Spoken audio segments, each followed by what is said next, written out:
Congress party ఇచ్చినటువంటి show cause నోటీసును మీకు ప్రదర్శించాలనుకుంటున్నాం. ఎందుకంటే ముట్టిందన్న విషయం తెలవాలి కాబట్టి షోకాజ్ నోటీసు ఇక్కడ అదే సస్పెన్షన్ ఆర్డర్. ఇది కాంగ్రెస్ పార్టీ మాకు ఇచ్చినటువంటి సస్పెన్షన్ ఆర్డర్. ఇది ఎక్కడ మిస్ కాకూడదని ఫ్రేమ్ కట్టించడం, మళ్ళా నలగకూడదనే ఉద్దేశంతో.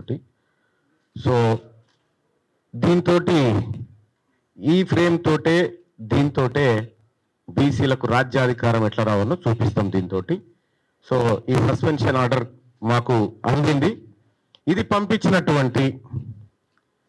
పంపించేలా ప్రయత్నం చేసినటువంటి గౌరవ ముఖ్యమంత్రి రేవంత్ రెడ్డి గారికి మీరు చాలా రోజుల నుంచి ప్రయత్నం చేశారు. పాపం సస్పెండ్ చేయాలి అనేటువంటి తపన. మొన్న కరీంనగర్ మీటింగ్ పోతుంటే కూడా మళ్ళీ మహేష్ కుమార్ గౌడ్ గారిని రిక్వెస్ట్ చేసి ఈ 1-2 డేస్లో చేయాలన్నా ఎట్లన్నా చేసి అని చెప్పి మీరు తాపత్రయపడుతున్నటువంటి విషయంలో నేను అర్థం చేసుకోగలుగుతా మీ బాధ. ఎందుకంటే మీ దగ్గర ఉండేటువంటి వ్యక్తులు సహజంగానే బానిసలుగా ఉండాలని మీ ఉద్దేశం కావచ్చు, అది సహజంగానే మీరు కోరుకుంటారు. కానీ తీన్మార్ మల్లన్న విషయంలో కోరుకోవడమే మీరు చేసిన పొరపాటు.